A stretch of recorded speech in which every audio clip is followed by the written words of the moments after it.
Hello friends, hi. எல்லாரும் எப்படி இருக்கீங்க? கண்டிப்பாக நல்லா இருப்பீங்கன்னு நினைக்கிறேன்.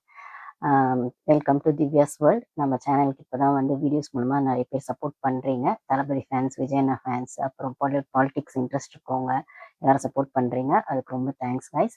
ஹைப் பட்டன் ப்ரெஸ் பண்ணுறவங்களுக்கு, ஷேர் பண்ணுறவங்களுக்கு, லைக் பண்ணுறவங்களுக்கு, அப்புறம் ஒரு ஷார்ட்ஸ் பார்த்துட்டே சப்ஸ்கிரைப் பண்ணுறவங்களுக்கு அவங்களுக்கு ரொம்ப தேங்க்ஸ். ஆக்சுவலாக நான் என்னோட வீடியோஸில் சொல்கிறது என்ன, வீடியோஸ் பிடிச்சிருந்தா லைக் பண்ணுங்கள் அப்படின்னு தான் சொல்லுவேன். அப்புறம் சப்ஸ்கிரைப் பண்ணது நீங்க 2, 3 வீடியோஸ் பார்த்துட்டு சப்ஸ்கிரைப் பண்ணுங்க. ஒண்ணு பார்த்துட்டுலாம் சேனல் சப்ஸ்கிரைப் பண்ண யோசிப்பாங்க. ஒரு சிலருக்கு ஒண்ணு பிடிக்கும், ஒண்ணு பிடிக்காதுன்னு. 2, 3 வீடியோஸ் பார்த்துட்டு பண்ணுங்க அப்படின்னு. ஆனா ஷார்ட்ஸ் பார்க்குறவங்கலாம் அந்த ஒரு ஷார்ட்ஸ் 3 மினிட்ஸ் பார்த்தோனே நெறைய பேர் சப்ஸ்கிரைப் பண்றீங்க. அதுக்கு ரொம்ப தேங்க்ஸ். அதுக்கப்புறம் அது ஷேர் பண்றது, ஹைப் பண்றதுன்னு ஆல்ரெடி சொல்லியிருப்பேன். சேனல் இருக்கவங்களுக்கு தான் நெறைய பேர் கேட்குறீங்க. ஹைப் பட்டன்னா அது எப்படி காட்டும்? எப்படி பண்ணோம்? அப்படின்னு. பட் ஆனா ஹைப்ன்றது சேனல் வச்சிருக்கவங்களுக்கு தான் காட்டும். பப்ளிக் ஆடியன்ஸ்க்கு காட்டாது. ஸோ வந்து ஐ மீன் என்ன சும்மா ஜென்ரலா பப்ளிக் பார்க்குறவங்களுக்கு காட்டாது. ஓன் சேனல் வச்சிருக்காங்கன்னா அவங்களுக்கு மட்டும் தான் காட்டும். ஸோ நீங்க லைக்ன்னு பட்டன் பிரஸ் பண்ணீங்கன்னா, ஹைப்ன்னு ஒரு ஆப்ஷன் காட்டும். அப்போ பிரஸ் பண்ணலாம்.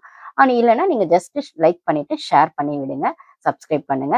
பண்றவங்க எல்லாருக்குமே ரொம்ப தேங்க்ஸ். நான் அந்த வீக்லி சர்வே அந்த மாரி பார்க்கும்போது நெறைய பேர் லாஸ்ட் வீக் வந்து நெறைய பேர் ஹைப் பண்ணியிருக்கீங்க. அந்த ஜனநாயகன் போட்டதுக்கு. இப்போ வந்து நான் வந்து இது ஜேசன் விஜய் அவங்களோடது. Sorry, Sanjay Vijay. Full name சொல்லணும். நான் ஷார்ட்டா சொல்றேன். ஜேசன் விஜய். அவங்க இங்க வந்து யுஎஸ்ல வந்து ஆம் குழந்தைங்களுக்கு வந்து அப்பாவோட நேம நம்ம வந்து இனிஷியலா போடுவோம். இங்க வந்து அந்த அப்பாவோட நேம வந்து லாஸ்ட் நேமா தான் வச்சுக்குவாங்க. ஸோ வந்து ஜேசன் விஜய். நான் அந்த பழக்கத்துல ஜேசன் விஜய் சொல்லிட்டேன். அவரோட ஃபுல் நேம் ஜேசன் சஞ்சய் இல்லைங்களா? ஸோ அதனால வீடியோல கூட ஜேசன் சஞ்சய் ஜேசன் விஜய் போட்டிருப்பேன். ஸோ எப்படி பார்த்தாலுமே வந்து ஜேசன் விஜய் அவர்களோடது அந்த வரப்போற படம் வந்து நல்லபடியா சூப்பர் ஹிட் ஆகறதுக்கு நம்மளோட வாழ்த்துக்கள் நம்ம சொல்லிட்டோம். அதே சமயத்துல வந்து அவர் இன்னொன்னு என்ன பண்ணியிருக்காருன்னா, நீங்க அந்த இது இன்னும் படம் வரல. பட் ஆனா அந்த ட்ரையல்லாம் பார்க்கும்போது, அவரோட தாத்தாவோட இன்ஃப்ளூயன்ஸும் வேண்டாம். ஐ மீன் எஸ்ஏஎஸ் இருக்காரு இல்லைங்களா? அவரோடதோ இல்ல அப்பா சிஎம்மா இருக்காரு அப்படின்னும்போது, அதுவும் வேணாம் அப்படிங்கிற மாரி, ஆ அவரோடது இனிஷியல் அதாவது அவங்க அப்பா ஜேசன் சஞ்சய்ன்னு மட்டும் தான் போட்டிருக்காரு. ஸோ விஜய்ன்னு சொல்லும்போது இனிஷியல் போட்டு கூட போடல அப்படிங்கிறது ஒரு கான்ட்ரோவர்சியா இருக்கு. அகைன் அவர் தன்னை ப்ரூஃப் பண்ணிக்கணும்னு நினைக்கும்போது, அப்பாவோட சப்போர்ட்டோ, தாத்தாவோட சப்போர்ட்டோ வேணாம் அப்படிங்கிறது அவரோடது இருக்கு. ஆனா அகைன் சொல்லாம அதெல்லாம் அவங்களோட ஃபேமிலிக்குள்ள நடக்கிற விஷயம். ஆனா அந்த இன்டர்வியூல அவர் தன்னோட அப்பாவை விட்டு கொடுக்காம இவங்க கேட்டிருப்பாங்க, டிடி கேட்டிருப்பாங்க கேள்வி. இந்த மாதிரி ஒரு சான்ஸ் வந்து உங்களுக்கு வெளிநாட்டுல இருக்கவங்கலாம் யாராச்சும் வந்து பெரிய ப்ரொடியூசர் பார்த்துட்டு உங்க டைரக்ஷன் கூப்பிட்டாங்கன்னா, அந்த அளவுக்கு நீங்க நல்லா டைரக்ட் பண்றீங்கன்னு தெரிஞ்சு, நம்ம சைட்ல இருந்தே இது நீங்க யார கூப்பிட்டு போவீங்க? நம்ம ஊர்ல இருந்து ஆக்டரா, ஹீரோவா அந்த படத்துக்கு ஹீரோவா யார கூப்பிட்டு போவீங்க? அப்படின்னா, எனக்கு உடனே என் மைண்டுக்கு வர்றது அப்பா தான் மைண்டுக்கு வருவாரு. அப்படின்னு அவங்க அப்பாவ ஒரு விட்டு குடுக்காம பேசுனதுல இருந்தே தெரியுது. குடும்பத்துக்குள்ள 1000 பிரச்சனை இருக்குங்க. இன்னைக்கு அடிச்சுக்குவாங்க, நாளைக்கு சேர்ந்துக்குவாங்க. அத ஏன் நம்ம பெருசுபடுத்தணும்? இது நான் ஏன் சொல்றேன்னா, அந்த படம் இன்னும் வரல. ஆக்சுவலி அந்த படம் வந்தப்புறம் இது ஒரு கான்ட்ரோவர்சி ஆகும். அவங்க அப்பாவோடது அந்த இனிஷியல கூட போடல. வீண் போடாம வெறுமனே ஜேசன் சஞ்சய்ன்னு போட்டிருக்காரு அப்படின்னு. நான் அத வந்து ஜேசன் விஜய்ன்னு சொல்லிட்டேன். ஸோ இங்க சொல்ற மாரி, இங்க வந்து பசங்களுக்கு வந்து அப்பாவோடது அந்த பேர வந்து இனிஷியல் அதுக்கப்புறம் தான் சேர்ப்பாங்க. அந்த லாஸ்ட் நேம், ஃபர்ஸ்ட் நேம் அந்த ஒரு இங்க இருக்கு. ஸோ அத வச்சு நான் ஜேசன் விஜய்ன்னு சொல்லிட்டேன். ஸோ படம் வந்த அப்புறம் வர்றத நான் இப்பயே சொல்லிட்டேன். ஸோ அந்த படம் ஹிட் ஆகணும் அப்படிங்கிறது தான் எல்லாருக்குமான ஒரு விஷயம். அது ஹிட் ஆகறதுக்கு வாழ்த்துக்கள். நம்ம கமெண்ட்ஸ்லயும் நெறைய பேர் வந்து நான் வந்து விஜய் சாரோட ஃபேனு. இப்போ அவரோட பையனோட படம் வருதுன்னா, அதுக்காக வெயிட் பண்ணிட்டுருக்கேன் அப்படின்னு ஒரு ரம்யா அப்படிங்கிற சிஸ்டர் கூட கமெண்ட் பண்ணியிருந்தாங்க. ஸோ அந்த மாரி சப்போர்ட் குடுக்குறேன். அப்புறம் இன்னொருத்தவங்க வந்து தளபதி விஜய் அண்ணா தான் அப்படின்னு கமெண்ட் பண்ணியிருந்தாங்க. ஸோ இப்பதான் விஜய் சாரோட ஃபேன்ஸ் வந்து நம்ம சேனல் பார்க்குறீங்கன்னு நெனைக்கிறேன். அதுக்கு ரொம்ப தேங்க்ஸ். சரிப்பா, இப்ப அடுத்து என்ன வீடியோ பேசுறீங்க அப்படின்னு சொன்னா, இப்ப ட்ரெண்டிங்ல இருக்கிறது அப்படின்றத விடவும், ஆ தமிழ்நாட்டுக்கு ஒரு முக்கியமான பிரச்சனையா இருக்கிறது அப்படின்னு பார்த்தா, நம்மளோடது மேகதாது பிரச்சனை ஒரு பக்கம் போயிட்டு இருக்கு. விஜய் சார் வந்து கர்நாடகா போறாரா? இல்லையா? அப்படின்னு ஒரு விஷயம். இன்னொரு பக்கம் வந்துட்டு செந்தில் பாலாஜி அவர்கள், அவரோடது பஞ்சாயத்து. அது அ கன்டின்யூ ஆயிட்டே தான் இருக்கும் போல இருக்கு. அவரும் ஓடு ஓடுன்னு ஓடுறாரு. இவங்களும் விடாம தொரத்திக்கிட்டே இருக்காங்க. அ அரெஸ்ட் பண்ணுவாங்களா? அப்படின்னு கேட்டா, அது கொஸ்டின் மார்க்காவே போயிட்டு இருக்கு.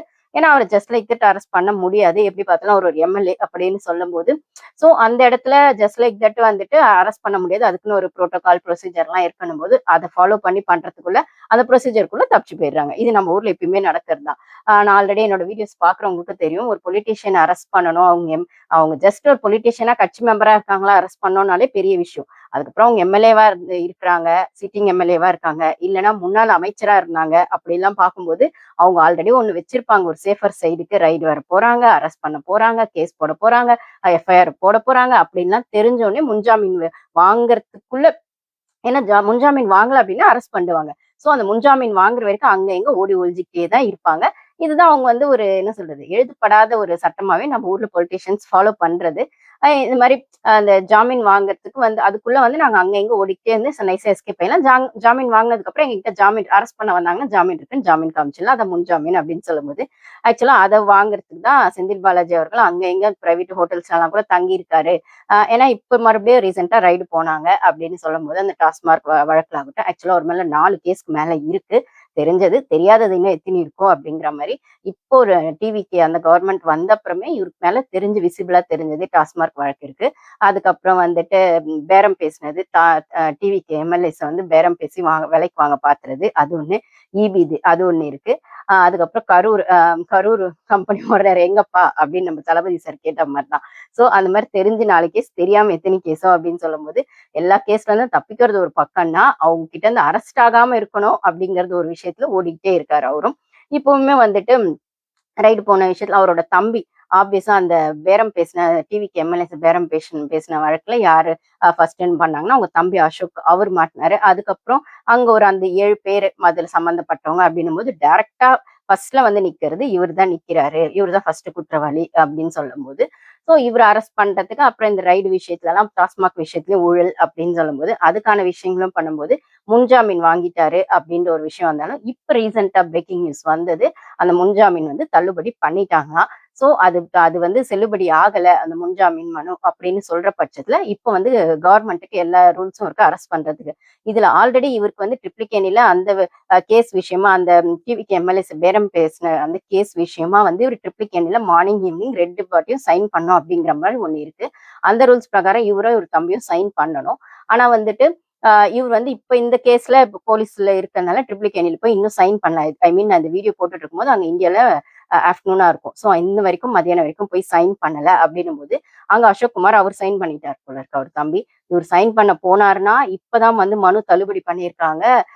ஹைகோர்ட்ல இவரோடது அந்த முன்ஜாமீன் மனுன்னு சொல்லும்போது, இவர் சைன் போகும்போது பார்த்து டக்குன்னு அரெஸ்ட் பண்ணிடுவாங்களோ அப்படிங்கிற பயத்துல அவசர அவசரமா டிஸ்கஷன் போயிட்டு இருக்கு அட்வொகேட்ஸ் கூடலாம் அப்படின்னு ஒரு பக்கம் போயிட்டு இருக்கு. ஸோ டிவிகே கவர்மெண்ட் வந்து இதை வந்து எப்படி நெக்ஸ்ட் லெவலுக்கு கொண்டு போவாங்கன்னு தெரியல. ஸோ இவங்க நோண்ட நோண்ட உள்ள இருக்கிற அந்த ஒரு லூப் ஹோல்ஸ் எல்லாம் வெளில வந்துச்சுன்னா ரொம்ப ஸ்ட்ராங்கான ஆக்ஷன் எடுத்தாங்கன்னா எல்லாருமே அரசு செய்யப்படுவாங்க. எப்ப அரசு செய்யப்படுவாங்கன்னு தான் எதிர்பார்த்துட்டு இருக்காங்க. ஸோ தப்பு செஞ்சா தண்டனை கிடைச்சுதான் ஆகணும்னு ஒரு பக்கம் இருந்தாலும், அரசியல்வாதிகளை பொறுத்த வரைக்கும் அது வந்து ஒரு நெளிவு சுழிவான ஒரு கிரே ஏரியா தான். தப்பு செஞ்சவங்க எல்லாருக்கும் பனிஷ்மெண்ட் கிடைக்குதா அப்படின்னு கேட்டா கோர்ட்டு கேஸ் வாய்தா வாய்தா முன்ஜாமீன் அப்படின்னு சொல்லி எஸ்கேப் ஆயிட்டே இருப்பாங்க அப்படின்னா, இல்ல டிவிக்கு கவர்மெண்ட் இது கொஞ்சம் ஸ்ட்ராங்கா ஆக்ஷன் எடுப்போம் அப்படின்னு சொல்லியிருக்காரு நம்ம விஜய் சார். நம்ம அதுவே பார்த்திருப்போம். தொடமாட்டோம், தொட்டவங்களையும் விடமாட்டோம் அப்படிங்கிறது தான் அவரோட தான் அந்த விஷயமா இருக்கு. அவங்க டிவிகே மினிஸ்டர்ஸும் எம்எல்ஏஸும் கூட அதை வந்து அந்த கொள்கையை எடுத்து செயல்படுறாங்க.